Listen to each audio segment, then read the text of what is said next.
Hello, जय हिंद दोस्तों। तो आज की वीडियो शुरू करते हैं। ये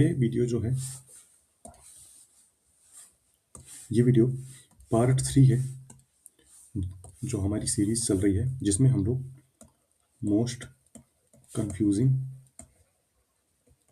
5 क्वेश्चन लेते हैं। तो उसमें ये हमारा पार्ट 3 है। इसमें मेजरली हम लोग उन क्वेश्चनों को डिस्कस करते हैं जिसमें हम थोड़े कंफ्यूज हो सकते हैं ऑप्शनों को देखकर कि इस क्वेश्चन का ऑप्शन ये वाला भी तो हो सकता था। तो उस तरीके से हम लोग को आगे चल के कोई दिक्कत ना हो, इसलिए हम इस सीरीज को चालू किए हैं। तो बिना देरी किए हुए बढ़ते हैं क्वेश्चन की ओर। तो सबसे पहला क्वेश्चन है, with the rise of temperature the sensitivity of bubble tube. अब देखो, ये जो क्वेश्चन है, इसको अगर देखा जाए तो सेंसिटिविटी बबल ट्यूब यानी कि सर्वे का क्वेश्चन है। अब इसमें कंफ्यूजन ऐसा हो सकता है कि बढ़ती है घटती किन किन चीज़ों पर डिपेंड करती है। तो हम लोग सबसे पहले इसका सोल्यूशन देख लेते हैं। The sensitivity of a level tube is the length is the angle in seconds subtended at the center by arc of the level tube equal to the one division of the tube. The sensitivity of bubble tube increases with। तो ये definition याद हो ना हो इससे कोई मतलब नहीं है, इसके क्वेश्चन कभी नहीं आएंगे। क्वेश्चन ये आएगा, sensitivity of bubble tube increases with. Sensitivity कब बढ़ती है? अगर लेंथ हम बढ़ा देंगे तो बढ़ती है, इंटरनल डायमीटर बढ़ा देंगे तो बढ़ती है, टेम्परेचर कम करेंगे तो बढ़ती है। अब इसने बोला है कि टेम्परेचर राइज अगर कर दें तो क्या हो जाएगी? तो डिक्रीज हो जाएगी। तो with the rise of temperature, the liquid expands, hence the bubble shortens and consequently sensitivity decreases। तो ये है इसका मेन फंडा। बाकी अगर हमको बस चीज़ें याद रखनी है तो हमको ये 3 चीज़ें याद रखना है। क्वेश्चन में है तो टिक मारना है, और अगर कंसेप्ट जानना है तो ये तरीके से कंसेप्ट है। उसके बाद एक एडिशनल इन्फॉर्मेशन है कि सेंसिटिविटी ऑफ बबल ट्यूब। कई बार क्वेश्चन में पूछ लेता है कि सेंसिटिविटी निकालो। तो सेंसिटिविटी निकालने के लिए फार्मूला हमारा है S/ND इंटू 206.265 सेकेंड्स, जिसमें एस क्या है? एस है हमारा स्टाफ इंटरसेप्ट,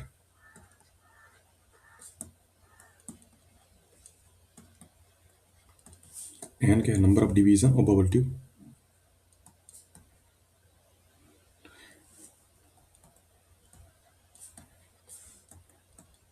बबल डेविएटेड,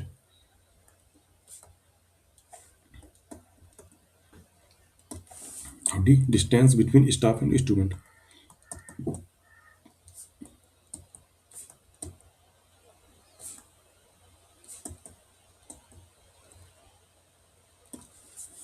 जैसे कि बबल ट्यूब रहती है, इतना ज़्यादा टिल्टेड तो नहीं रहता है, पर जैसे लॉन्ग टाइम में देखेंगे तो इस तरीके से दिखता है। तो बबल जैसे कि ये है, तो यहाँ पे रीडिंग रहती है इस टाइप से, इस टाइप से, इस टाइप से, इस टाइप से। जैसे कि ये बढ़ा है, फिर ये, फिर ये, फिर ये। तो वही चीज़ ये बोला है, number of division of bubble tube deviated. तो कितने डिवीजन बबल ट्यूब इधर उधर किसका है, तो वही चीज़ यहाँ पे बतानी है। अब आते हैं आगे नेक्स्ट क्वेश्चन पे। बहुत इंपॉर्टेंट क्वेश्चन है ये, बहुत सही क्वेश्चन लगा मुझे। Find the effective length of an isolated cantilever RCC beam as per IS 456/2000 where the length from the free end to the face support is 1 meter, the effective depth of beam is 400 meter and width of support 300 mm। तो ये चीज़ें दी हुई है। सबसे पहले concept समझते हैं, उसके बाद क्वेश्चन को देखते हैं। कंसेप्ट ये है कि इफेक्टिव स्पान जो है, इफेक्टिव स्पान हर टाइप की बीम के लिए अलग अलग होता है। अगर सबसे पहला टाइप है simply supported beam and slabs. अगर सिंपली सपोर्टेड बीम है कोई, या फिर कोई स्लैब है जो चारों ओर से मतलब जुड़ा हुआ है, तो उसमें क्या करेंगे हम लोग, जो एल इफेक्टिव होगा वो मिनिमम होगा L0 प्लस डब्ल्यू, या फिर L0 प्लस डी, इन दोनों का जो मिनिमम होगा वो होगा। अब ये L0 क्या है? L0 है क्लियर स्पान, डब्ल्यू क्या है? Width of the support, D क्या है? Depth of slab. उसके बाद अगर कंटिन्यूस बीम है, जिसकी लगातार कंटिन्यूस बीम है, इस तरीके से सिंपली सपोर्टेड बीम रहता तो 2 ही रहते, लेकिन अगर कंटिन्यूस बीम आ गया, और इसके भी 2 केस हैं। अगर width of support less than 1/12 of the clear span, अगर इतना है तो एल मिनिमम, एल इफेक्टिव क्या लेंगे? Minimum of L0 plus W और L0 प्लस डी। और अगर यही case, if the width of support greater than 1/12 of clear span. अगर इससे ज़्यादा हो जाता है तो इसके दो केस बनते हैं, दो नहीं तीन, दो केस बन जाते हैं इसके।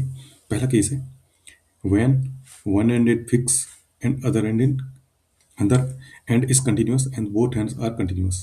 जैसे कि देखो, जैसे कि ये है, इसमें वन एंड एंड फिक्स, जो वन एंड फिक्स हो चुका है और दूसरा एंड है ये कंटिन्यूस। तो इस तरीके से अगर कंडीशन बन जाती है तब एल इफेक्टिव हम लोग एल नॉट के बराबर ही ले लेंगे। एल नॉट ये है, एल नॉट अंदर वाला डिस्टेंस है ये वाला, ना कि सेंटर वाला, ये याद रखना है, इसमें बड़ा कन्फ्यूजन हो जाता है, तो ये हमको रख लेना है। और जो डी है, ये डी ओवरऑल है, ये नहीं कि यहाँ से लेके जो रॉड है यहाँ तक है, ये अलग है। उसके बाद when the one end one end is continuous and another end is simply supported।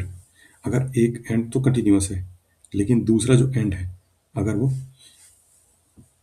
another end is simply supported, अगर दूसरा एंड simply supported है, जैसे कि इसमें फिक्स था, लेकिन अगर बोल दिया जाए कि सिंपली सपोर्टेड बन जाए, जैसे कि यहाँ पे इस टाइप से बन जाए और ये तो कंटिन्यूस चल ही रहा है, तो इस तरीके से फिक्स नहीं रहेगा, तब हम क्या करेंगे, एल इफेक्टिव मिनिमम क्या होगा, L not plus W/2 L not plus D/2, ये बन गया।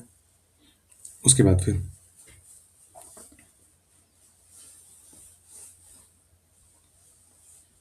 जो कैंटिलीवर बीम है इसमें क्या होता है, तो कैंटिलीवर बीम में नॉर्मली होता है L effective L not plus D/2, जो ये एल नॉट यहाँ से यहाँ तक रहेगा और ये D/2 where L nought is the clear span. तो ये केस हम लोग को ध्यान रखना है। अब आते हैं हम लोग जो हमारे क्वेश्चन पे। क्वेश्चन में क्या पूछा है और क्या बताया, find the effective length of isolated cantilever RCC beam. Cantilever का केस है, cantilever case length where the length from free end to face of support is 1 metre. तो लेंथ जो है, लेंथ कितना दिया हुआ है इन्होंने, लेंथ दिया हुआ है इन्होंने 1 मीटर। एल नोट जो है यहाँ से यहाँ तक ये इन्होंने दिया है 1 metre. The effective depth of beam is 400 metre. Effective depth जो है, तो डेप्थ जो इन्होंने दिया है वो दिया है इन्होंने 400 metre. And width of support, तो और विड्थ कितना दिया हुआ है, 300 दिया हुआ है। अब बात आती है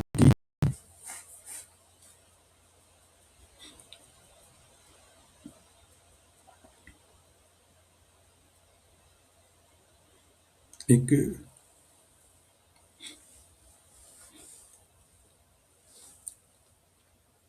हाँ, जैसे कैंटिलीवर के दो केस थे, एक केस हमने देखा था, एक केस और है यहाँ पे, इसको हम लोग देख लेते हैं।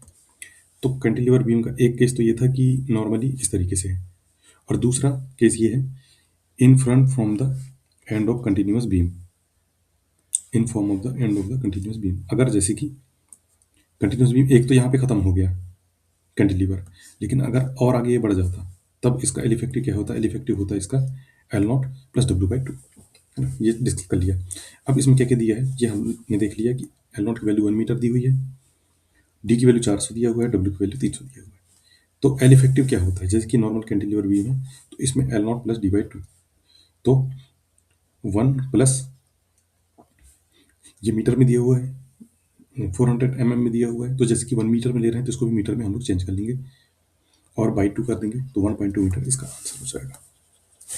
तो बहुत अच्छा कंसेप्ट है, ये सारे फार्मूले हमको ध्यान रखने हैं। तो कभी भी दूसरा केस बता दिया तो उससे हम लोग डायरेक्ट सॉल्व कर लेंगे। अब ये चीज़ पता नहीं रहेगी तो ये क्वेश्चन हमको हार्ड लगेगा, हम छोड़ देंगे, जबकि ज़्यादा कोई हार्ड नहीं है क्वेश्चन, देखा जाए तो सीधा सीधा बनने वाला क्वेश्चन है।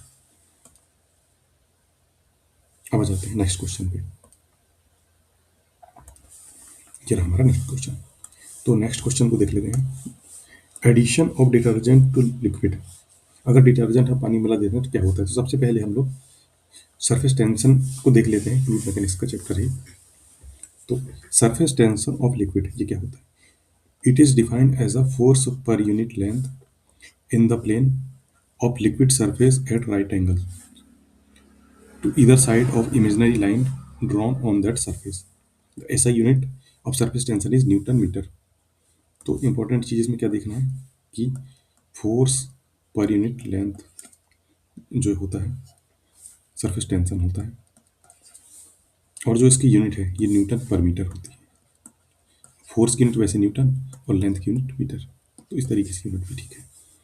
मैथमेटिकली इसको क्या लिखते हैं, sigma equal to F by L या पी बाय एल, ये भी लिख सकते हैं। Where sigma is the surface tension of liquid, ये सरफेस टेंशन हो गया, एफ हो गया फोर्स, एल हो गया लेंथ। उसके बाद surface tension is the result of cohesive force among the liquid molecules which always tries to make surface area liquid droplet minimum। तो सरफेस टेंशन इसमें बताया है कि ये कोहेसिव फोर्स होते हैं, जैसे कि कोहेसिव फोर्स यानी कि अंदर की ओर लगेगा इस तरीके से, which always tries to make the surface area of liquid droplet minimum. कोई भी एरिया होगा उसको ये मिनिमम करने की कोशिश करते हैं, ये बताया। The spherical shape of the drop is also for the reason of surface tension. जो पानी की बूंदें गिरती है तो वो इस तरीके से ओवल शेप में होती है, स्फेरिकल शेप में, तो वो इसी सरफेस टेंशन की वजह से ही होती है। तो यही चीजें बता रहे हैं। उसके बाद detergent is a sparingly soluble in water. Detergent पानी में जैसे मिल जाता है।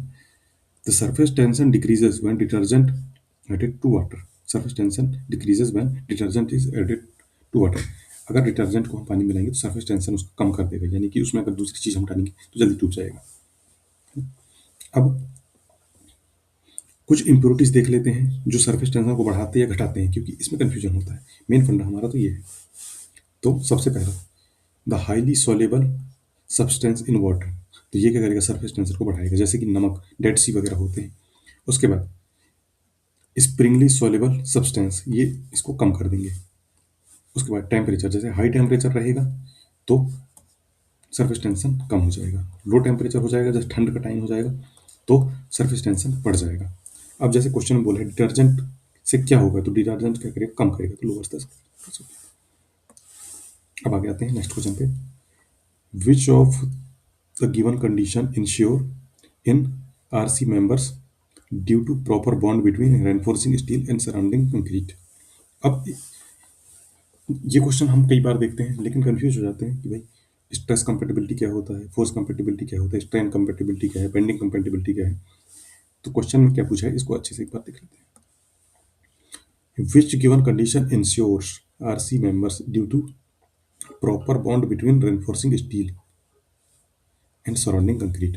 तो proper bond between reinforcing steel and concrete, इसकी बात किया हुआ है। अब देख लेते हैं एक्सप्लेनेशन को। तो bond between reinforcing steel and concrete, in reinforced concrete structure the bond between the reinforcing steel and surrounding concrete is crucial for ensuring the structural integrity and performance of the member। जो steel और concrete है performance पे mainly depend करते हैं। उसके बाद this bond allows transfer stress between steel and concrete enabling them to act together composite material. तो ये बॉन्ड जो है दोनों को मिला कंपोजिट मेंबर की तरह एक्ट करने की कोशिश करता है। अब इन टर्म्स को देख लेते हैं। सबसे पहले आता है स्ट्रेस कंपेटिबिलिटी। ये क्या है, स्ट्रेस क्यों नहीं हुआ, स्ट्रेन क्यों हुआ, तो इस तरीके से ऑप्शन आते हैं। तो ये हमको कंसेप्ट यहीं से पता चलेगा। Stress compatibility refers to the condition where the stresses in the reinforcing steel and surrounding concrete are compatible to each other.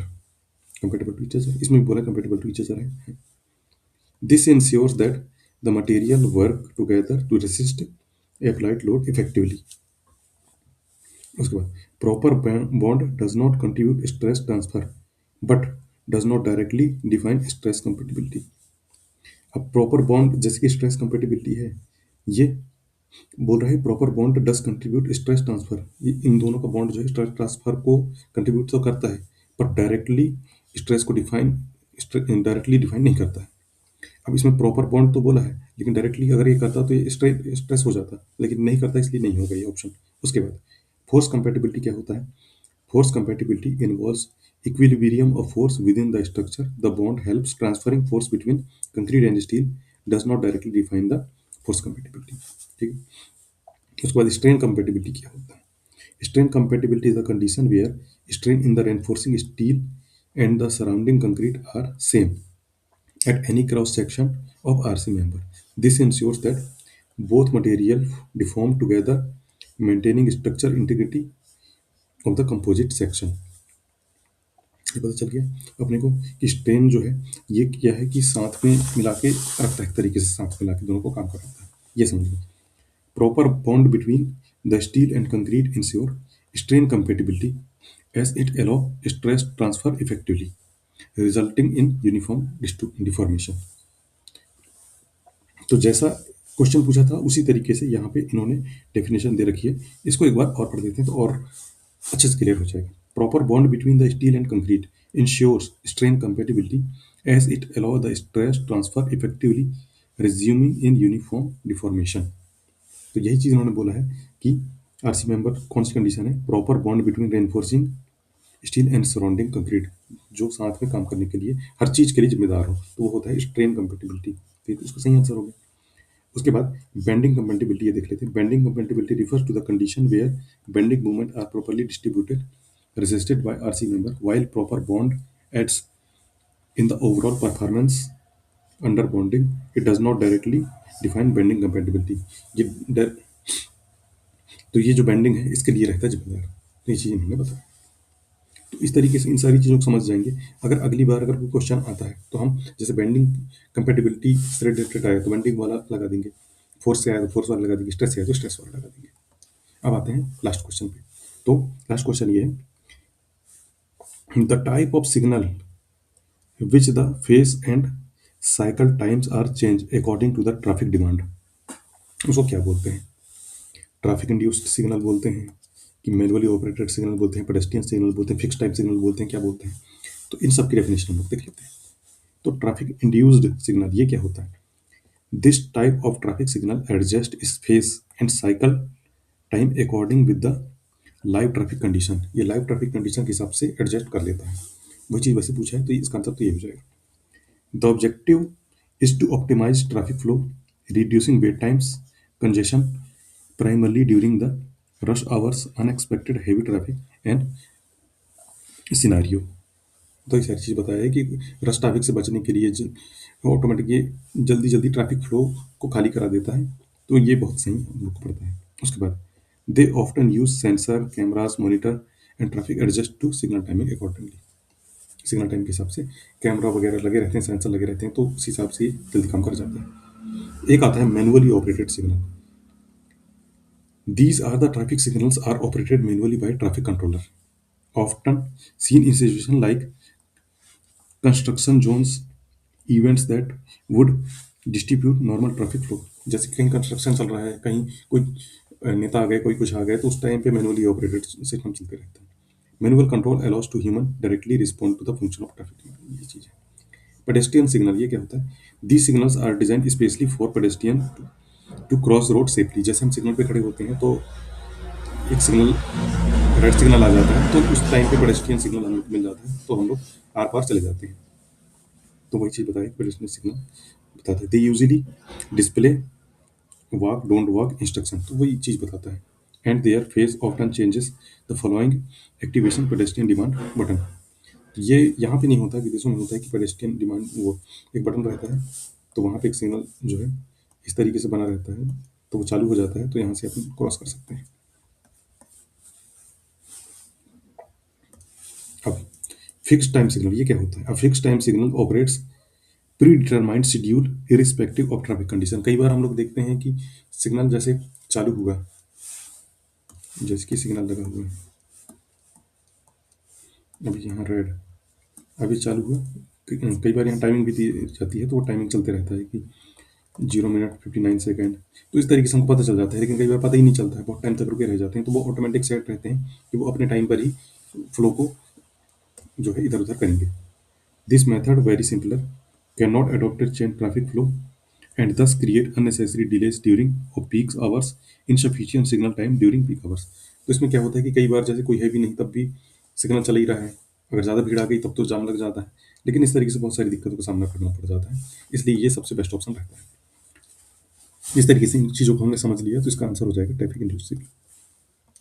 तो यहाँ पे हमारे क्वेश्चन जो है ये क्वेश्चन हमारे खत्म होते हैं।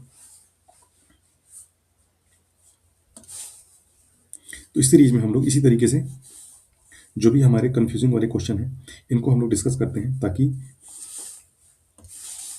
जो एग्ज़ाम हमारा हो तो हम इन क्वेश्चनों में कंफ्यूज ना हो। तो इसी तरीके से नेक्स्ट पार्ट हमारा फिर से आएगा, तो उसमें हम लोग और जो हमारे 5 इंपॉर्टेंट क्वेश्चन हैं उनको देखेंगे जो कन्फ्यूज़न हमको क्रिएट कर सकते हैं। तो चैनल को सब्सक्राइब ज़रूर करें और फॉलो करें, शेयर ज़रूर करें अपने दोस्तों को और जुड़े रहें हमारे साथ। तो मिलते हैं एक नए अपडेट के साथ में। Okay, thank you.